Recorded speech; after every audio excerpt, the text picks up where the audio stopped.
பாக்யலட்சுமி. அடுத்து என்ன நடக்க போகுது அப்படின்னா, இங்கே பாக்யா கிச்சனில் சமைச்சிட்ருக்காங்க. அப்போதைக்கு அங்கே ராதிகாவும் சமைச்சிட்டு இருக்கும்போது ஈஸ்வரி ராதிகாட்ட சொல்கிறாங்க, இந்த மாதிரி கோபிக்கு நல்லபடியாக சமைச்சு போட்டால் என்னடி பிரச்சனை உனக்கு? நேற்று நீ செஞ்சு வச்சுட்டு போன சாப்பாட்டை கோபி சாப்பிடவே இல்லை. கோபிக்கு நீ செய்கிற சாப்பாடை பிடிக்கவே இல்லை. நல்ல சாப்பாடு செஞ்சு கொடு அப்படின்னு ராதிகாவை டீஸ் பண்ணுறாங்க. ராதிகா ஒரு கட்டத்துக்கு மேலே கடுப்பாகி ஈஸ்வரியை தனியாக அழைச்சிட்டு போகிறாங்க. அழைச்சிட்டு போயிட்டு, இந்த மாதிரி சும்மா நான் பண்ணுற எல்லாத்துக்கும் என்ன கமெண்ட் பண்ணிட்டு இருக்காதீங்க. எனக்கு தெரியும் என் புருஷனை பார்த்துக்கிறதுக்கு. வயசான காலத்தில் வீட்டில் அமைதியாக இருந்தோமா சாப்பிட்டோமா அப்படின்னு இருக்கணும். அதை விட்டுட்டு தேவையில்லாத பிரச்சனை வரக்கூடாது. நான் ஒன்றும் பாக்கியாக கிடையாது. நீங்கள் சொல்கிற எல்லாத்தையும் கேட்டுட்டு அமைதியாக போகிறதுக்கு. நான் ராதிகா. தேவையில்லாமல் என் வழியில் வந்தீங்க அப்படின்னா உங்களை தொலைச்சிடுவேன் அப்படின்னு சொல்லிட்டு இங்கே ராதிகா போயிடுறாங்க. அது ஈஸ்வரிக்கு பெரிய மன உளைச்சலாகிடுது. ஈஸ்வரி வந்து தனியாக உட்காந்து யோசிக்கிறாங்க. அப்போது பாக்கியாவும் செல்வியும் கேட்குறாங்க, என்னாச்சத்தை இன்னும் ராதிகா அவங்க அழைச்சிட்டு போய் ரொம்ப நாள் தனியாக பேசினாலே என்ன பேசினாங்க அப்படின்னு கேட்கும்போது இங்கே ஈஸ்வரி நடந்த எல்லாத்தையும் சொல்கிறாங்க. அதை கேட்டு பாக்கியாவுக்கு சிரிப்பு வருது. செல்வி சிரிக்கிறாங்க. இங்கே ஈஸ்வரிக்கு ரொம்ப அசிங்கமாக போயிடுது. சரி, இதை சும்மா விடக்கூடாது. இவ இன்னும் நம்மளையும் ரொம்ப நக்கலாக பேசுகிறா. இது ஆரம்பம்தான். இதை மட்டும் நாம் அப்படியே விட்டுட்டோம் அப்படின்னா இவ அடுத்தடுத்து நம்மளை கொஞ்சம் கூட மதிக்க மாட்டா. ஏற்கனவே பாக்கியம் நம்மளை மதிக்கிறது இல்லை. இந்த ராதிகா இப்போது இந்த அளவுக்கு எல்லாரும் முடியும் எய்த்து பேச ஆரம்பித்தா அப்படின்னா எல்லாருக்குமே நம்ம மேலே இருக்கிற பயம் போயிடும். அப்புறம் நம்ம பிள்ளையும் தனியாக பிரித்து அழைச்சிட்டு போயிடுவா. இதுக்கு ஒரு முடிவு கட்டணும் அப்படின்னு ஈஸ்வரி முடிவு பண்ணுறாங்க. இங்கே ராதிகா அடுத்த நாள் காலையில் வேலைக்கு போயிடுறாங்க. வேலைக்கு போனதும் இங்கே செலியா உட்காந்து இதையோ கணக்கு பண்ணிகிட்ருக்காரு. அப்போ ஈஸ்வரி கேட்குறாங்க, செலியா என்னப்பா பண்ணுற? என்ன அது கணக்கெலாம்?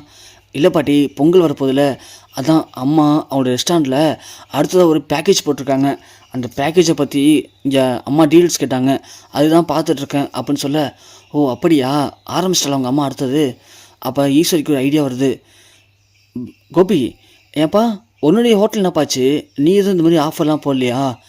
இல்லைம்மா, என்னுடைய ஹோட்டலை சரியாக ரன் பண்ணவே முடியல. என்னால் அங்கே போக முடியல. அதான் என்ன பண்ணுறதே தெரிலம்மா. அங்கே ஒரு ஆள் போனாதாம்மா ரன் பண்ண முடியும் அப்படின்னு இங்கே கோபி சொல்ல, உடனே ஈஸ்வரி சொல்கிறாங்க, என்ன கோபி, ராதிகா என்ன பண்ணுறா? அவளை போய் டெய்லி பார்க்க சொல்ல வேண்டியதானே அப்படின்னு சொல்ல, அம்மா அதுதான் நானும் யோசித்தேன். ஆனால் ராதிகாட்ட சொன்னால் என்ன சொல்லுவான்னு தெரியலையேம்மா. ராதிகா ஒன்றும் பாக்கியா மாதிரி கிடையாதுமா அப்படின்னு சொல்ல, டேய் கோபி, அப்போல்லாம் இல்லைடா, ராதிகாவை மேலே நல்ல அன்பு மரியாதை வச்சுருக்கால, நீ சொல்லு, அதெல்லாம் கண்டிப்பாக செய்வா அப்படின்னு சொல்ல, செலியா ஒன்றே ஈஸ்வரியை பார்க்குறான். பாட்டி நீங்களும் அப்படி பேசுகிறீங்க, என்ன பண்ணுறது செலியா, எல்லாம் ஒரு நேரத்தில் மாறி தானே ஆகணும். கோபி, நீ ராதிகா வந்தோடனே சொல்கிற இன்னைக்கு இந்த மாதிரி ஹோட்டல் இனிமேல் நீ தான் பார்த்துக்கணும் அப்படின்னு சொல்லு, புரியுதா? சரிம்மா சொல்லிடுறம்மா. பேசிகிட்டு இருக்கும்போது ராதிகா வேலை முடிஞ்சு வராங்க. ராதிகா ஒரு நிமிஷம் இல்லை ராதிகா. சொல்லுங்க கோபி. இல்லை, இனிமேல் என்ன பண்ணுற, நாள்லேருந்து ஹோட்டலில் போய் நீ திறந்து வச்சுட்டு கொஞ்ச நேரம் ஹோட்டலில் இருந்துட்டு போ. அதே மாதிரி வரும்போதும் கொஞ்ச நேரம் இருந்து ஹோட்டலில் பார்த்துக்கோ ராதிகா. இங்கே கோபி சொன்னதும் ராதிகா, என்ன கோபி நானா? எனக்கு ஆஃபீஸில் இருக்க வேலை பார்க்கவே என்ன கரெக்டாக இருக்குது. நான் எங்கே கோபி இதெல்லாம் பார்க்க முடியும்? ஏய் இங்கே பாரு, ஏன் பார்க்க முடியாது? கோபி பார்க்கலாம் விடு, நாள்லேருந்து நான் போகிறேன், துணைக்கு பாக்கியவையும் அழைச்சிக்கிறேன் அப்படின்னு ஈஸ்வரி சொல்ல, ராதிகா ஒன்று, வேணாம் கோபி, வேணாம். ஏற்கனவே ஹோட்டல் சரியாக போகிறதில்ல, அதில் அத்தை போனாங்கன்னா சுத்தமாக போகாது, நானே பார்த்துக்கிறேன் அப்படின்னு சொல்லவும் இங்கே கோபிக்கு, பரவாயில்லையே அம்மா சொல்கிற மாதிரி சொன்னால் ராதிகா புரிஞ்சுக்கிறாளே அப்படின்னு நினச்சிக்கிறாரு. இங்கே அடுத்த நாள் காலையிலேயே ராதிகா வேலைக்கு போகும்போது நேராக போய் இங்கே கோபியோட ஹோட்டல் திறந்து வைக்கிறாரு. திறந்து வச்சது மட்டும் இல்லாமல் அங்கே இருக்க அவங்கள்ட்டையும் பேசுகிறாங்க, இது மாதிரி இனிமேல் பொங்கலுக்கு நம்ம ஆஃபர் பண்ணணும், விட்ட கஸ்டமர்லாம் பிடிக்கணும், பழைய மாதிரி இந்த ஹோட்டல் நல்லபடியாக போகணும், ஏற்கனவே இந்த ஹோட்டலில் நமக்கு நிறைய நஷ்டம் ஏற்பட்டிருக்கு, இனிமேல் அப்படி இருக்கக்கூடாது அப்படின்னு சொல்லி அங்கே இருக்க கஸ்டமர்கிட்ட அந்த லேபர்ட்லாம் பேசுகிறாங்க. பேசி முடிச்சுட்டு அங்கே என்னென்ன ஸ்டாக்லாம் தேவைப்படுது எல்லாத்தையும் வாங்கணும். சரி, உங்களுக்கு என்னென்ன ஸ்டாக் தேவைப்படுது கொடுங்கன்னு சொல்லி பில்லாம் கேட்குறாங்க. பில்லுலாம் போட்டு அவங்களுக்கு கொடுக்குறாங்க. கொடுத்ததும் ராதிகா போயிட்டு அவங்களே கடையில் எல்லாத்தையும் ஆர்டர் பண்ணிவிட்டு அவங்களோட வேலைக்கு போயிடுறாங்க. திரும்ப வரும்போது அந்த ஜாமான் எல்லாத்தையும் வாங்கிட்டு வந்து கொடுத்துறாங்க. கிச்சனில் கொடுத்துட்டு நாள்லேருந்து நம்ம ஸ்பெஷலாக எல்லாத்தையுமே ஆரம்பிக்கிறோம். ஸோ எல்லாமே வேறு லெவலில் இருக்கணும். நாளையிலேருந்து நம்ம ஹோட்டலை பற்றி இங்கே ஃபுல்லாக எல்லோரும் பேசணும். அந்த அளவுக்கு நீங்கள் சமைக்க ஆரம்பிங்க.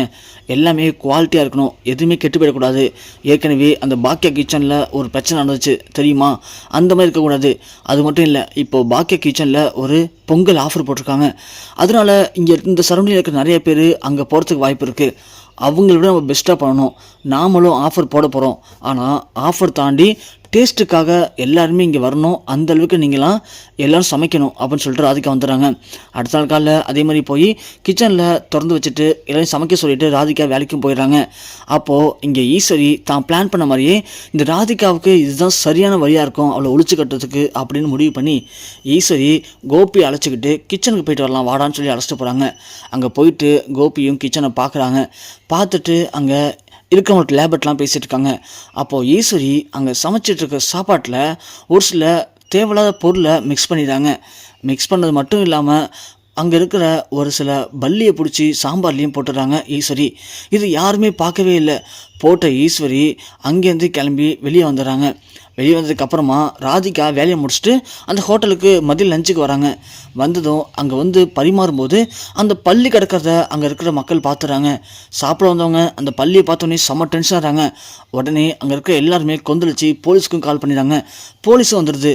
வந்த உடனே பார்த்தா இது மாதிரி சாப்பாட்டில் பள்ளி கடந்திருக்கு, அதோட மற்ற பொருட்கள்லையும் அங்கங்கே அழுகி போன ஸ்மெல் அடிக்கிற மாதிரி தெரியுது அப்படின்னு எல்லாத்தையும் செக் பண்ணி பார்க்குறாங்க. பார்த்ததில் இந்த ஹோட்டல் குவாலிட்டியாகவே இல்லை அப்படின்னு சொல்லி அங்கே இருக்கிற லேபர்கிட்ட போலீஸ் வந்து எல்லாரையும் அரெஸ்ட் பண்ண போதா சொல்கிறாங்க.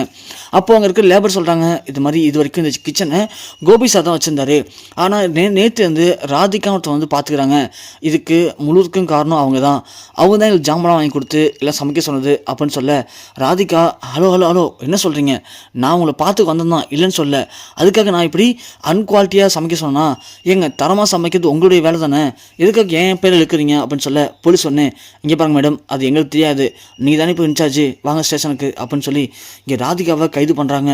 கைது பண்ணி ராதிகாவை ஸ்டேஷனுக்கு அழைச்சிட்டு போகிறாங்க. அழைச்சிட்டு போனதுக்கப்புறமா ஸ்டேஷனுக்கு கால் பண்ணி இங்கே வீட்டில் இன்ஃபார்ம் பண்ணுறாங்க. அந்த விஷயம் கேட்டதும் இங்கே ஈஸ்வரி செம்ம சந்தோஷப்படுறாங்க.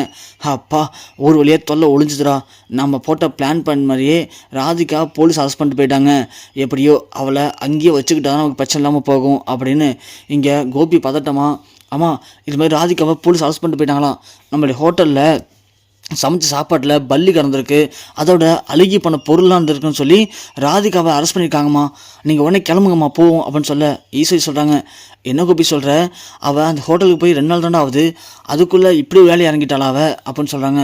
பாக்கியா ஒன்று அத்தை தப்பாக பேசாதீங்க, கண்டிப்பாக ராதிகா அப்போல்லாம் பண்ணியிருக்க வாய்ப்பே இல்லையே அப்படின்னு பாக்கியா சொல்ல, இங்கே பாரு பாக்கியா நீ அதுக்குன்னு ஓவராக நம்பிக்கை வைக்காத, அது எப்படி அவள் தானே பொருள்லாம் வாங்கியிருக்கா, வாங்கின பொருளில் சரியில்லாமல் இருந்திருக்கு, அதோட பல்லிலாம் கிடக்குன்னா அது எப்படி பாக்கியா, அதுக்கெல்லாம் அவள் தானே பொறுப்பு, ஹோட்டலில் பார்த்துக்கணும்னு முடிவு பண்ணதுக்கப்புறம் அங்கே இருக்கிற எல்லாரையும் ஒழுங்காக வேலை வாங்க வேண்டியது அவளுடைய திறமை தானே, அப்படி இல்லை அப்படின்னா அவளாம் எதுக்காக வேலைக்கு போகிறா, வேஸ்ட் அவள் சரியான நெஞ்சு வலிக்காரி, அடுத்தவங்களை குறை சொல்கிறதுக்கும் அடுத்தவங்களை கரிச்சு கொட்டுறதும் லாய்க்கே தவிர மற்றபடி ஒரு இதுக்கும் லாய்க்கு இல்லை அப்படின்னு ஈஸ்வரி இங்கே திட்ட ஆரம்பிக்கிறாங்க. இங்கே இனியாவுக்கு செம்ம ஹாப்பியாக இருக்குது. ராதிகா ஆண்டி கைது பண்ணிட்டாங்கன்னு தெரிஞ்சதும் இனியா வெளில சொல்லாமல் உள்ளுக்குள்ளேயே செம்ம சந்தோஷமாக இருக்காங்க. மயோவுக்கு ரொம்ப பயம் வந்து மயோ ஒன்றே அழ ஆரம்பிக்கிறாங்க. எங்கள் அம்மாவுக்கு என்னாச்சு ஆண்டி, அம்மாவுக்கு என்னாச்சு ஆண்டி அப்படின்னு. பாக்கியா ஒன்றும் இல்லை மயோ, கண்டிப்பாக உங்கள் அம்மாவை நான் வெளியே கொண்டு வந்துடுவேன், ஏதோ ஒரு பிரச்சனை அதுக்காக உங்கள் அம்மா அரெஸ்ட் பண்ணியிருக்காங்க, நீ எதுவும் பயப்பட வேணாம், கண்டிப்பாக அம்மாவை நான் வெளியே கொண்டு வந்துடுறேன், நீ அழாமல் இங்கேயே இரு அப்படின்னு இங்கே பாக்கியா ஈஸ்வரி கோபி 3 பேரும் கிளம்பி ஸ்டேஷனுக்கும் போகிறாங்க. பார்த்தா இங்கே ராதிகாவை ஒரு அக்யூஸ்ட் மேலே உட்காந்துருக்கிறத பார்த்து இங்கே கோபி அப்படி லைட்டாக மனசு உடஞ்சி போகிறாரு. பாக்கியாவுக்கும் பார்க்கறதுக்கு பாவமாக இருக்குது.